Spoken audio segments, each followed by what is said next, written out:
इंकलाब मित्रों, मैं डॉक्टर संपूर्णानंद मल, PhD history department Delhi university.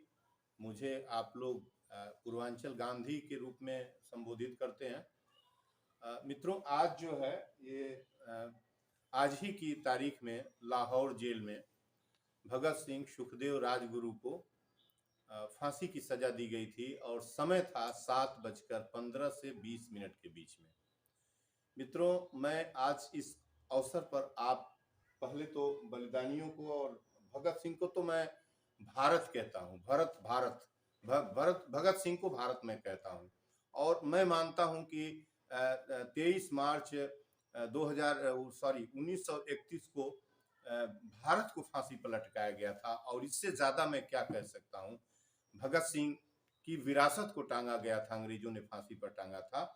और मुझे इंकलाब और इनको इनको इनको नमन करते हुए मुझे आज इस वीडियो पर आने का ये मकसद है कि जो मैं विगत 3 वर्षों से इस सरकार को, नरेंद्र मोदी सरकार को, मैं केवल कुछ बिंदुओं पर, 11 बिंदुओं पर पत्र, 100 से ज्यादा पत्रक और ज्ञापन और कम से कम 16-17 सत्याग्रह, जिसमें 2 सत्याग्रह टोल प्लाजा पर, तेनुआ टोल प्लाजा पर, एक तो सत्याग्रह कॉन्स्टिट्यूशन डे पर 26 नवंबर पर, और एक बाद में मैंने इसलिए किया कि वह ज्ञापन ऑनरेबल प्रेसिडेंट को गया, रिस्पेक्टेड कमिश्नर की ओर से गया।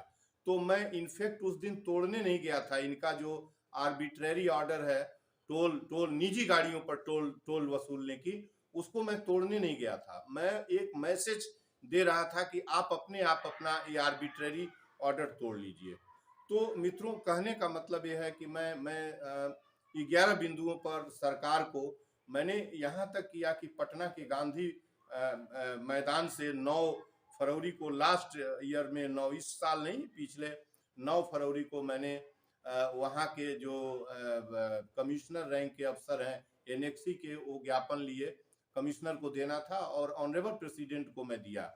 बिंदु क्या है मित्रों कि मैंने सरकार से यह किया कि आप जो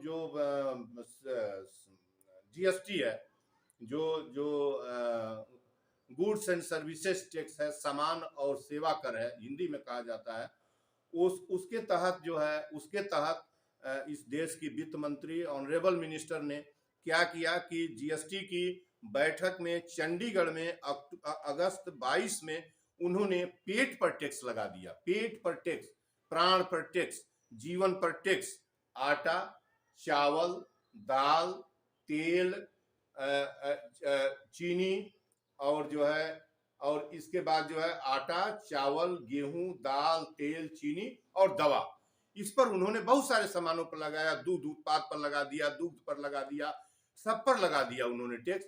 लेकिन मैं कहता हूं कि पेट पर, गेहूं, आटा, चावल, दाल, तेल, चीनी पर क्या कोई अनाज खाने वाला व्यक्ति इस धरती का टैक्स लगा सकता है क्या? और भारत के अंदर ये टैक्स लग सकता है क्या? मैं यह सवाल जितने लोग सुन रहे हैं उन सबसे पूछना चाहता हूं कि, और ये जुर्म, इसको मैंने क्राइम लिखा अपने पत्रों में कि वित्त मंत्री को लिखा कि यह क्राइम है, यह क्राइम है, यह अपराध है टैक्स लेना, आप ले ही नहीं सकते। और यदि ले लिए हैं और वसूल कर रहे हैं तो आप प्रतिपल वायोलेशन कर रहे हैं आर्टिकल 21 का। आप 21 का इनको मैंने डेटम लाइन 3 साल से करते करते मैंने आज का डेटम लाइन रखा था कि आज 7 बजे के पहले मैंने जीएसटी के लिए कहा था। वित्त मंत्री को, ऑनरेबल प्रेसिडेंट को चिट्ठी देता रहा, इधर मैं वित्त मंत्री को, और इधर 1 दर्जन चिट्ठी मैं जो ऑनरेबल पीएम है इनको मैं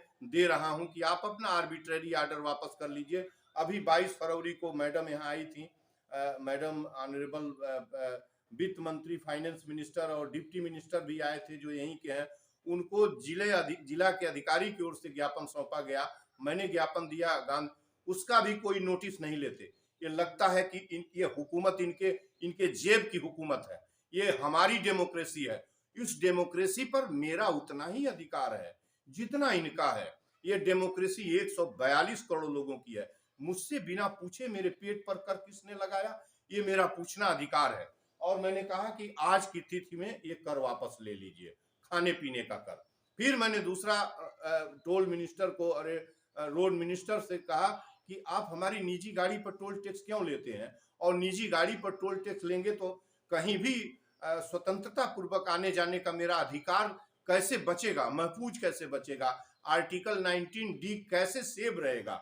मैंने उनको कहा कि वो फौरन वापस लीजिए। और कितनी बेहयाई बेशर्मी है, अनुशासनहीनता की पराकाष्ठा है कि इस देश का रोड मिनिस्टर, इस देश का prime minister, honourable president, prime minister, ministers, जितने ऑनरेबल मेंबर ऑफ पार्लियामेंट्स हैं, honourable member of legislative assemblies हैं, और इंक्लूडिंग मोर देन 3 डजन जो VIPs हैं, ये टोल टैक्स नहीं देते, इनको नहीं लगता, एग्जेम्प्टेड हैं। मेरी गाड़ी पर टोल टैक्स क्यों?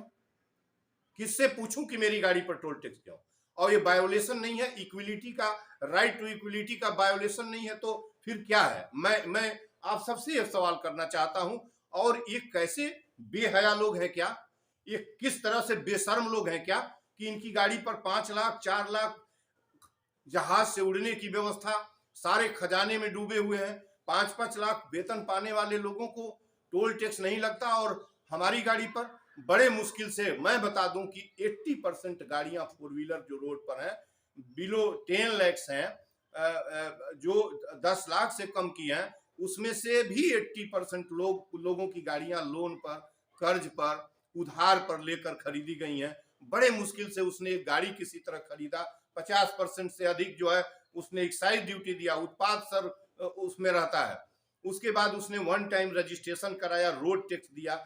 उसके बाद जब तेल भराने जाता है तो ये हुकूमत जो है बेशर्म और लुटेरी हुकूमत, जो जिसको कहा जाए कि मतलब क्या कहा जाए, इस 50 का तेल 100 रुपए में बेच रही है। उसके बाद जब मेरी गाड़ी रोड पर गई तो ये जो है डकैती के अड्डे खोले हुए हैं, मुझसे टोल टैक्स लेते हो। फिर हमारा राइट कहाँ जाएगा कहीं मूविंग का? हमको राइट मिला है कि हम कहीं आ जा सकते हैं, और उस राइट का क्या होगा जो हमारी माँ ने हमको दिया है, जन्म के साथ दिया है, खाना खाने, बोलने और चलना। ये ऐसा अधिकार है जो किसी संहिता, इसमें संजोग से इसकी गारंटी और रक्षा है, रेमेडीज में है, आर्टिकल 31-32 के अंदर है, और जो है जो 14 से लेके और 36 के बीच फंडामेंटल राइट में जीवन के कदम कदम पर जीवन जीने की हिफाजत की गई है। वो कहाँ जाएगा? क्यों आपने हमको जब टैक्स ले लेंगे तो हम कैसे देंगे? उसके लिए भी मैंने कहा था, आज की शाम तक का तिथि था कि आप उसे वापस ले लेंगे। ये अपराध है, ये जुर्म है।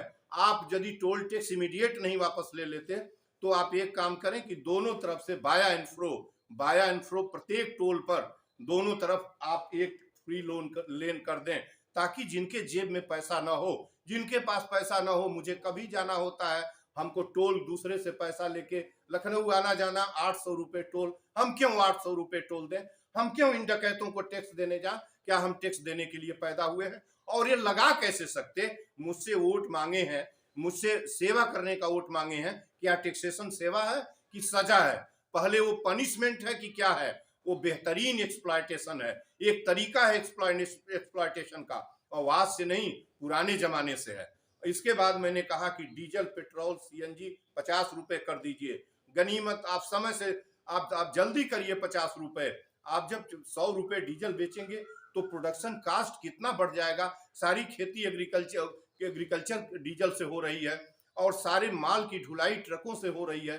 महंगाई की आग बुझा कौन पाएगा जब आपने इतना उस पर जो है अतिरिक्त वसूलना चालू किया। मैंने कहा सिलेंडर आप 300 में दे दीजिए और 500 में दे दीजिए, और बाकी जिनके पास पैसे नहीं है, आपने किया भी उज्ज्वला में, आपने राइट कदम उठाया था, लेकिन आपने एक बार उनको उज्ज्वला के अंदर सिलेंडर और दे के उसका, अब आज उसके पास वो सिलेंडर उसी तरह पड़ा है, उसका फोकट का सिलेंडर क्यों नहीं भरा जाता है? हमसे 500 लीजिए लेकिन उसका फोकट करिए। मैंने कहा कि आपका जो टोल टैक्स है, जो मनमाने तरीके से जो भारी गाड़ियां हैं, एक टोल पर, एक बड़ी ट्रक पर, भारी ट्रक पर 500 से 900 टोल टैक्स लगता है।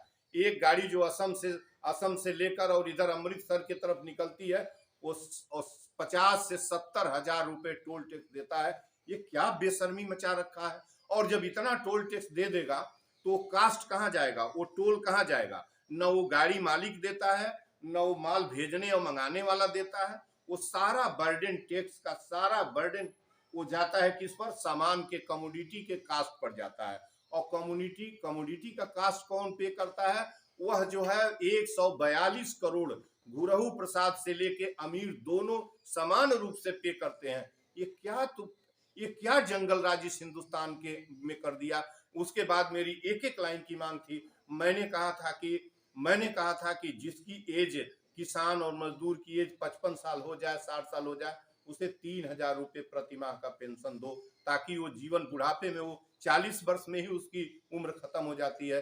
पत्रकार और वकील को उतना ही पेंशन दीजिए 65 वर्ष की उम्र से या उसके मृत्यु पर, जितना जो है लेजिस्लेशन के मेंबर्स को दिया जाता है। मैंने ये कहा कि प्रत्येक जिले में एक एग्रीकल्चर बेस्ड इंडस्ट्री और दुग्ध उत्पादन का सेंटर बना दीजिए, जहां सभी लोग एम्प्लॉयमेंट पाएंगे।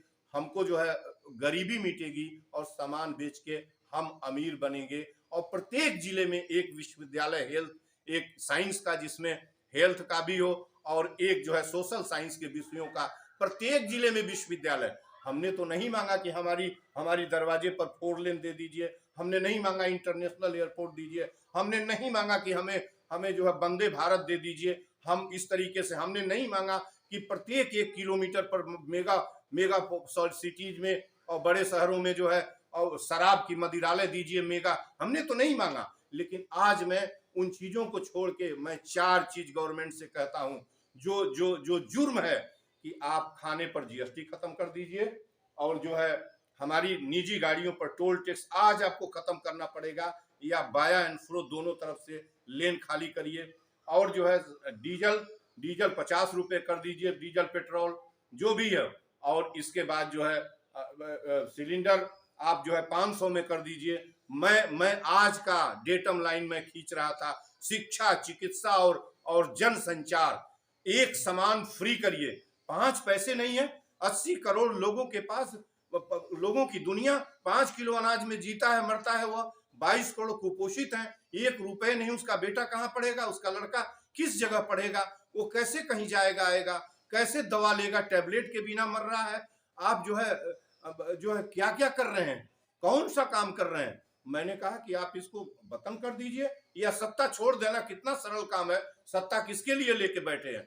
सत्ता क्या हिटलर शाही सत्ता आपकी क्यों चल रही है? आप सत्ता छोड़ दीजिए, या जो मैं मांग कर रहा हूं, जो पहले था, या 2014 के पूर्व का हमारा जीवन वापस कर दीजिए। 2014 से पहले की हुकूमत वापस कर दीजिए। और नहीं करते हैं, आज शाम तक नहीं करते हैं, तो यकीन मानिए कि मैं इस तिरंगे के साथ सभी मित्रों को, सुनने वालों को, हुकूमत को, जहां तक मेरी आवाज जा रही है, बनारस की सड़क पर जब तिरंगा लेके उतरूंगा तो इस नंगी, इस नफरत फैलाने वाली, इन नरेंद्र मोदी की जो हिंसा, नफरत, झूठ, बलात्कार और जितना भी कुछ कह ले, महंगाई पैदा करने वाली, आग लगाने वाली, बेरोजगारी और गरीबी पैदा करने वाली, दोनों के बीच, अमीर और गरीब के बीच हाइटस पैदा करने वाली सरकार का पतन कर दूंगा। इसमें संशय मत मानिए। वहां गांधी और गोडसे की लड़ाई होगी जब उतरूंगा, तो वहां धर्म और धर्म के बीच की लड़ाई होगी, नफरत और मोहब्बत के बीच की लड़ाई होगी। इस हिंदुस्तान इनके किसके बाप का हिंदुस्तान है?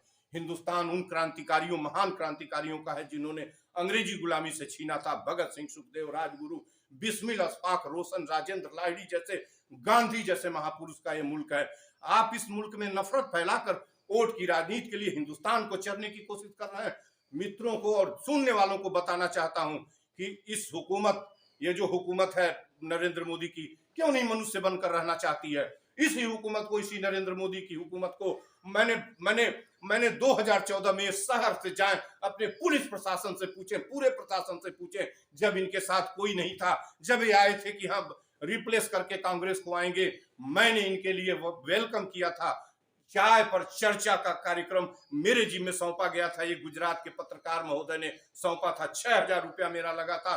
3 टीवी सर्किट बनी थी इंदिरा बाल विहार पर, जलकल बिल्डिंग में मैंने लगवाया था। एक ऑनरेबल विधायक के घर पर जो सर्किट थी, वहीं ये मोदी जी जुटने वाले थे। मोदी जी नहीं जुटे थे। किस अरमान से हिंदुस्तान की बागडोर इनको हम लोगों ने सौंपी थी। लोगों ने सौंपी थी। 70 से ज्यादा प्रतिशत लोगों ने पुरानी सरकार को रिजेक्ट करके इनका वेलकम किया था। हमारे पेट पर टैक्स लेंगे, हमारे पीठ पर टैक्स का चाबुक मारेंगे, इनकी ये हिमाकत है, मार देंगे। ये डेमोक्रेसी नहीं है, और डेमोक्रेसी है तो फौरन वापस ले ले, नहीं तो बनारस में इनकी सत्ता का पतन कर